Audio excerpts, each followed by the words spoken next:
¿Qué tal? Bienvenidos y le agradezco mucho que nos acompañe hoy desde las instalaciones de la cancha del básquetbol del Comité Olímpico Mexicano. Durante muchos años, durante muchos Juegos Olímpicos, el deporte se rigió, la competencia se rigió por las draconianas y a veces muy hipócritas reglas del amateurismo puro. Quizá porque el deporte fue diseñado en un principio para las clases altas acomodadas. Se decía que un obrero, un trabajador, los sindicatos apenas comenzaban, no podían practicar realmente el deporte. Pongamos todo esto en contexto. El deporte profesional era muy mal visto.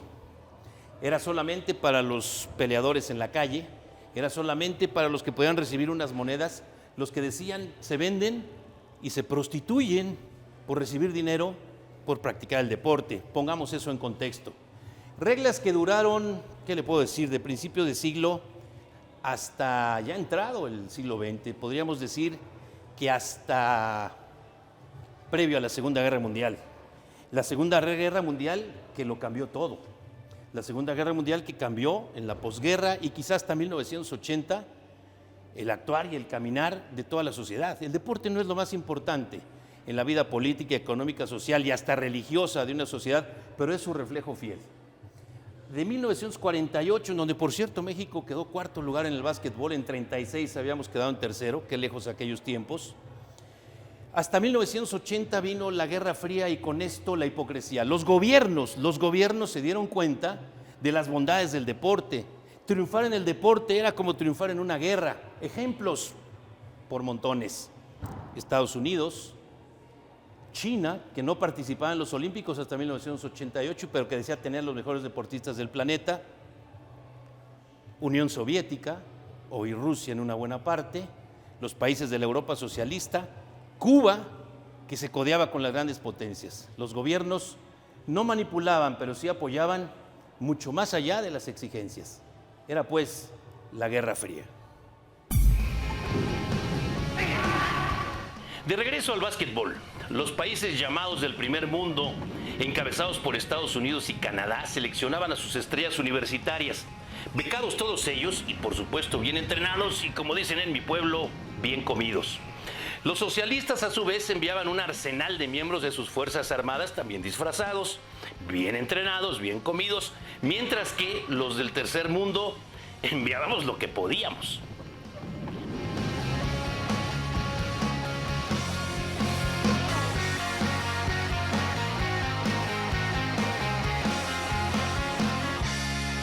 Aún así, la NBA seguía menospreciando al básquetbol en todo el planeta. Para ellos solamente exigía la NBA y los demás. El mundo se desarrollaba y ellos volteaban para otro lado. Seguían ganando todas las medallas y enviando a sus universitarios. Era una buena selección universitaria y para estos jóvenes universitarios el ganar una medalla olímpica de oro, por supuesto, las demás no existían para ellos, era una gran credencial para entonces asimilarse al mejor básquetbol del planeta, al de la NBA, el único que daba espectáculo, al que no podía verse en otras partes del mundo. El mundo se desarrollaba en silencio por otro lado. Aún así, sin sus NBA, los Estados Unidos dominaron siempre el medallero olímpico hasta aquella fatídica fecha para ellos y bendita fecha para el básquetbol universal, domingo 10 de septiembre de 1972, cuando en el Gimnasio Olímpico de Múnich los soviéticos arrebataron en la última jugada de aquella final el oro a los norteamericanos. Una jugada de shock, una trampa descarada se vería después, producto de la coincidencia de muchos errores de varios oficiales. Fue un golpe casi letal para el orgullo de los inventores y hasta ese día dueños de la verdad absoluta del básquetbol universal. Aquella noche fue especial. El juego se pactó a las 11:45 de la noche. Fueron los primeros juegos en que la televisión pagaba millonadas y había que ajustar el horario prime time de los Estados Unidos.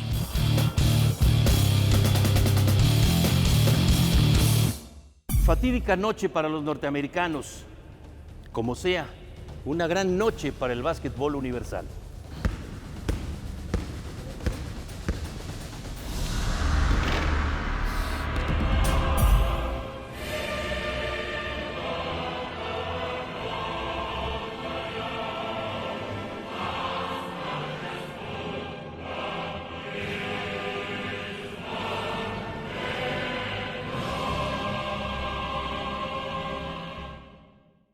Sin embargo, esta que es una historia real, tiene sus propias leyendas.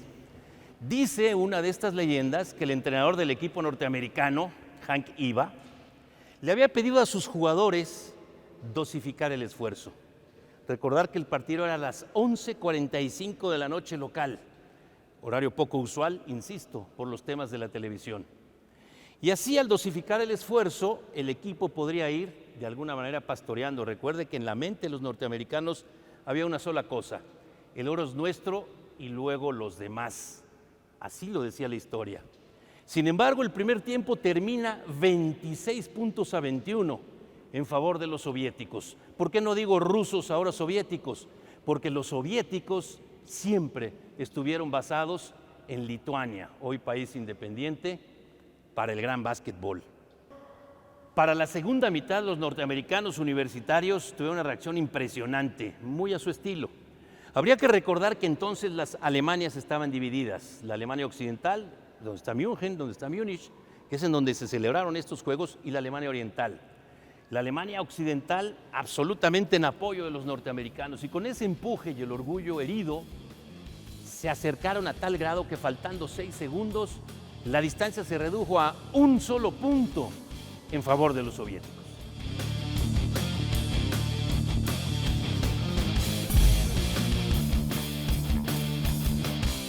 En medio de esa confusión, los norteamericanos protestan y esto era un manicomio, nadie sabía qué decir o qué hacer. Horas después se forma, sí, o sea, allá también hay comisiones investigadoras, un jurado al vapor, increíble, ¿no? Fíjese el jurado, un húngaro, él estaba a la cabeza y por supuesto su voto para los camaradas soviéticos, Polonia votando para los camaradas soviéticos y Cuba también para los camaradas soviéticos y los otros dos, sí, Italia para los norteamericanos y Puerto Rico para los norteamericanos. Así que el 3-2 a favor de los soviéticos estaba cantado desde que se formó la comisión por parte del presidente de la Federación inglés. Cuidado con eso. Descarada la decisión política. 3 prosoviéticos, 2 pro-norteamericanos. Y bueno, pues seguramente el presidente de la Federación, un frustrado anti-yanqui. La repercusión tremenda. El honor yanqui sometido en el deporte que dominaron por siempre hasta ese día. Visto en perspectiva, esta decisión política dio un gran giro y refrescó el básquetbol en todo el planeta. ¿Y por qué? Porque ya emergía en muchas partes y todo el mundo veía a los norteamericanos para arriba. Todos porque ellos nos veían para abajo, pero cuidado, ese día cambió todo. Para Montreal 76, 4 años después, la selección universitaria de los Estados Unidos se preparó como nunca lo habían hecho. Esperaban la revancha contra los soviéticos, que en su costumbre del silencio y el secreto lo hacían también, redoblando sus esfuerzos. La propaganda en ambos lados se disparó como nunca antes. El básquetbol se convirtió en el referente olímpico. Solamente que la revancha se convirtió en una venganza contra los soviéticos. Pero cuidado, no a manos de los norteamericanos, sino de los políticamente resentidos antisoviéticos yugoslavos y su mezcla de razas balcánicas indomables, en lo que hoy es Croacia, Serbia, Bosnia, Macedonia, que en semifinales sacaron esa casta y orgullo y con golpes y lo que usted quiera, pero vencieron a los frustrados soviéticos, que se conforman entonces con el bronce. Ahí sí apalearon a los canadienses. Estados Unidos recupera el oro, aplasta a los yugoslavos. Los yugoslavos, para ellos haberle pasado por arriba a los soviéticos era suficiente. Así que los verdaderos héroes eran los yugoslavos, así lo recibieron en el regreso a casa. Pero sí, el básquetbol ya no era igual. Surgía talento por todos lados, lo veíamos todos, menos los norteamericanos. Y luego pues vienen los boicots estúpidos del presidente Jimmy Carter a los Olímpicos de Moscú por aquella invasión soviética, la siempre castigada Afganistán, y que nos provoca 12 largos años de sequía en los Juegos Olímpicos, los Olímpicos a medias, porque por un lado los del bloque de la Europa del Este y prosoviéticos boicotearon después Los Ángeles 84, así como en el 80 los pro-norteamericanos. Así que la revancha de revanchas en el básquet se daría en el contexto de los Olímpicos de Seúl 88, se decía. Solo que las circunstancias políticas, la tecnología, el deporte profesional, la sociedad y las circunstancias en el mundo iniciaban un camino de la globalización, apenas se veía por ahí, y dejaban atrás los afanes proteccionistas, cambiaban en el Foro Olímpico también las circunstancias y las reglas del juego. 82. Aquel septiembre de 1988 pondría a todos en una nueva realidad en muchas disciplinas. El básquetbol por encima de todos. La NBA comenzaba a mirar con curiosidad desde su nicho allá en el Olimpo que el talento en Europa y principalmente en la entonces Europa socialista se desarrollaba a pasos agigantados, estilo diferente, más agresivo, menos fantasía. Sin embargo, sus muchachos universitarios, esos que un par de años antes habían ganado su propia medalla, harían el trabajo sin problemas. El torneo no fue como se había diseñado y el juego de juegos, la revancha esperada por 16 largos años, se da en el contexto de las semifinales. Los yugoslavos, que eran liderados por aquellos dos legendarios, Vlade Divac y Toni Kukoc, jugadorazazazazazos, uno de origen serbio y el otro croata, por cierto, hermanos en el básquetbol y un par de años después enemigos acérrimos de por vida en la sangrienta guerra de genocidios en los Balcanes. Los dos ya eran reclutados por la NBA y se atraviesan a los pronósticos y deseos de todos, incluida la televisión. Era un equipazo aquel yugoslavo. Se llamaban hermanos todos ellos. Un estilo diferente, agresivo, espontáneo, juego conjunto, de pronto fantasía. Y rompen la balanza yanquis soviéticas metiéndose a la final esperando un ganador de aquella guerra declarada. El desarrollo del básquet fuera de Estados Unidos era impresionante. Lo veíamos todos menos ellos, que seguían viviendo de la fama y los millones de la NBA. Aquella semifinal no fue ni remotamente pareja. Los soviéticos profesionales disfrazados en su tierra arrasaron a los jóvenes universitarios norteamericanos enfermos de su propia soberbia. Cepillados los norteamericanos, la final fue, sí, Yugoslavia y la Unión Soviética. A 2 años y cachito de la caída del muro de Berlín. El ruido político era tremendo. Una tremenda lucha ahí en la duela. Golpes, faules, rivalidad convertida en odio en las miradas, producto de ancestrales historias de sangre y dolor entre ambos pueblos. Los yugos toman una delantera amplia hasta que los soviéticos, que estaban encabezados por los que hoy son lituanos y que siempre fueron los que sostuvieron a la Unión Soviética como una maquinaria de hacer puntos. Y así, basados en los lituanos, entonces soviéticos, la Unión Soviética se queda con el oro olímpico.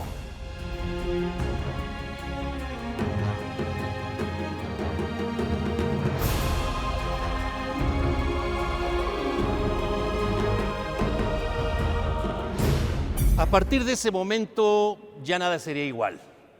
Un par de años después, 1990, nos marca con el símbolo de la caída del muro de Berlín, que no es el hecho fundamental, pero sí es el símbolo, la nueva geografía europea. Rusia hereda la gloria soviética, todas las viejas medallas, solamente que ahora está limitada por algunas u otras aristas y se tiene que reinventar. Yugoslavia ya no sería la misma. Un año después, la guerra de los Balcanes se recrudece y aquellos hermanos yugoslavos de aquel que podría haber sido un verdadero Dream Team se convierten los hermanos en archienemigos, archirrivales con las manos bañadas de sangre. Yugoslavia ya no sería la misma, ya no sería unificada, sería Serbia, Croacia, Macedonia, Eslovenia, Bosnia, nada sería igual.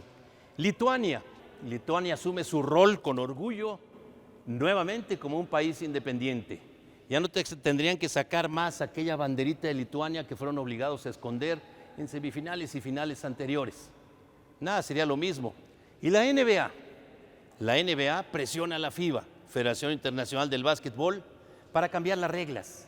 Y la admisión del básquetbol profesional sería prácticamente un hecho. ¿Y sabe qué?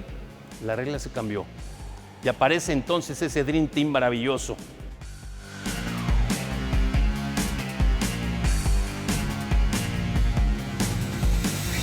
Y de aquel Dream Team, para no dejar a nadie fuera, voy a leer la lista con Larry Bird, por supuesto, de los Celtics de Boston, el gran Michael Jordan, Magic Johnson, Patrick Ewing, Scottie Pippen, Clyde Drexler, Karl Malone, John Stockton, Charles Barkley.